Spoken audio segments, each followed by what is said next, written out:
Welcome to my channel. आणि आज आपण बघणार आहोत एक टॉपिक कोडिंग डिकोडिंग. आणि ह्या कोडिंग डिकोडिंग मध्ये आपल्याला एक वर्ड्स दिलेले असतात आणि त्याला स्पेसिफिकली कोडिंग केलेलं असतं. तर ह्याला चायनीज कोडिंग असे देखील आपण म्हणतो. तर आपण हे सॉल्व्ह कसं करायचं, सोडवायचं कसं ते आपण पाहूया. तर ह्याच्यामध्ये एका सर्टन कोड लँग्वेज दिलेली आहे. तर ह्याच्यामध्ये hospitals provide a proper facilities असे काही वर्ड्स आहेत आणि त्याला इथे काही कोडिंग केलेलं आहे. तर ह्या क्वेश्चनची सुरुवात कशी करायची ते सगळ्यात इम्पॉर्टंट आहे. तर आपण आता सोडवताना आपण ह्यामध्ये पाहू शकतो की तो हॉस्पिटल्स प्रोव्हाइड प्रॉपर फॅसिलिटीज आहे. मग ह्यामध्ये जे वर्ड्स आहेत ते सिमिलर खाली लाईन मध्ये कोणत्या ठिकाणी मॅच होतात ते बघूया. आता फर्स्ट वर्ड आहे फॉर एक्झाम्पल याच्यामध्ये हॉस्पिटल्स आहे. इथं हॉस्पिटल्स आहे. आता हा वर्ड तुम्हाला इथं हॉस्पिटल्स दिसतोय. हा सेम वर्ड तुम्हाला इथं पण दिसणार हॉस्पिटल्स. मग ह्या हॉस्पिटल फर्स्ट लाईन आणि ह्या हॉस्पिटल थर्ड लाईन मध्ये काही कोड सिमिलर असणार आहे. आता जर बघायला गेलं तर इथं बघा वायू KI FS आणि BV. तसंच ह्याच्यामध्ये ZX YU FS आणि GF. मग ह्याच्यामध्ये वायू हा कोड इथं वायू आहे, हा कोड इथं वायू आहे, पण इथं FS आहे आणि इथं देखील FS आहे. त्यामुळे आपण सांगू शकत नाही की हॉस्पिटलसाठी या दोन पैकी कोणता वर्ड असेल. तसंच सिमिलर आपण बघायला गेलो तर इथं फॅसिलिटीज हा वर्ड आहे आणि इथे देखील फॅसिलिटीज हा वर्ड आहे. म्हणजे हॉस्पिटल आणि फॅसिलिटीज ह्या दोन्हीसाठी एक तर वायू किंवा FS असं आलेला आहे.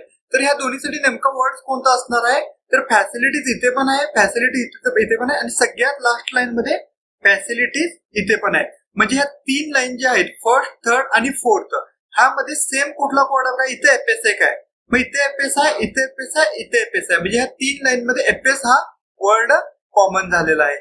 म्हणजे आपल्याला फॅसिलिटीज हा तीन ठिकाणी आहे. इथे एक आहे, इथे एक आहे, इथे एक आहे. सो त्यासाठी फॅसिलिटीज साठी कोणता वर्ड येणार आहे? इथं फॅसिलिटीज साठी कोणता वर्ड येणार आहे? इथं FS हा वर्ड येणार आहे. मग साहजिकच जर फॅसिलिटीज साठी FS हा वर्ड गेलेला आहे तर हॉस्पिटल्स हा फर्स्ट आणि थर्ड लाईन मध्ये आहे. तर ह्या दोन्ही मध्ये कोणता वर्ड जाणार आहे? हॉस्पिटल साठी वायू आणि वायू. त्यामुळे इथं हॉस्पिटल साठी YU हा वर्ड आपला जाणार आहे. हॉस्पिटल आणि फॅसिलिटीचा वर्ड झाला. त्यानंतर इथे सेकंड वर्ड कोणता आहे? प्रोव्हाइड. आता हा प्रोव्हाइड खाली कुठे दिसतोय का बघा आपल्याला लाईन मध्ये कुठेही प्रोव्हाइड हा वर्ड आपल्याला इथे कुठेही दिसत नाहीये. प्रॉपर पण प्रॉपर आपल्याला दिसतोय. प्रॉपर इथं आहे, प्रॉपर इथं सेकंड लाईन मध्ये पण आहे. मग फर्स्ट आणि सेकंड लाईन मध्ये कोड कोणते समान आहेत बघा. इथे BV एक आहे, इथं पण BV आहे. त्यामुळे प्रॉपर साठी कोणता वर्ड जाणार आहे? प्रॉपर साठी BV हा वर्ड गेलेला आहे. मग साहजिकच आहे लास्टला कोणता वर्ड राहिला? प्रोव्हाइड.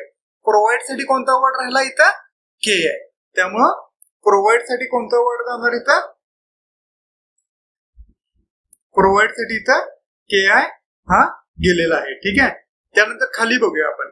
प्रॉपर गेलेला आहे. इथं राहते स्टडी, गायडन्स, इम्पॉर्टन्स. मग आपण जर बघितलं तर इथं गायडन्स इम्पॉर्टन्स आहे, इथं पण इम्पॉर्टंट आहे आणि इथं पण गायडन्स आहे. जर गायडन्स आपण बघितलो स्टडीचा वर्ड खाली कुठेही नाही आहे, पण गायडन्स आहे. गायडन्स इथं पण आहे आणि गायडन्स इथं पण आहे. म्हणजे सेकंड आणि फोर्थ लाईन मध्ये याचा कोड असणार आहे. मग इथं ऍट आहे, इथं ऍट आहे. त्यामुळे गायडन्स साठी कोणता वर्ड जाणार आहे? इथं गायडन्स साठी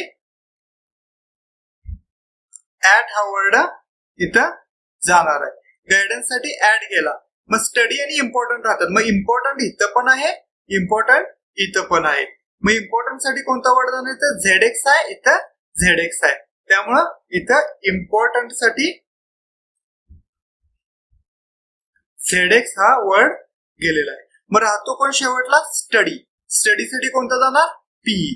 त्यामुळे इथं स्टडी साठी कोणता वर्ड घेतला जाणार आहे? इथं PE हा वर्ड इथे घेतला जाणार आहे. त्यानंतर खाली आल्यानंतर कुठला राहतोय बघा? नॉट राहतोय. नॉट साठी कोणता जाणार? इथं नॉट आहे, इथं राहिलेला वर्ड GF आहे. त्यामुळं नॉट साठी कोणता वर्ड जाणार? इथं GF जाणार. त्यामुळे आता राहिलेला कोणता वर्ड आहे? इथं वेअर आणि नीडेड हे दोन वर्ड राहिलेले आहेत. वेअर आणि ऑब्लिक नीडेड. मग ह्याचे आपण कोड सांगू शकत नाही कारण की हे दोन्ही वरच्या कोणत्याही लाईन मध्ये नाही आहे. त्यामुळे इथं ह्या वेअर आणि नीडेड बद्दल आपण कोणतीही माहिती सांगू शकत नाही. त्यामुळे वेअर आणि नीडेडला एकतर HW येईल किंवा DN येईल. त्यामुळे हे जे दोन आहेत ह्याचं आपण सांगू शकत नाही की स्पेसिफिक कोणता वर्ड येईल. तुम्हाला हा क्वेश्चन आवडला असेल तर चॅनलला सबस्क्राईब करायला नक्की विसरू नका.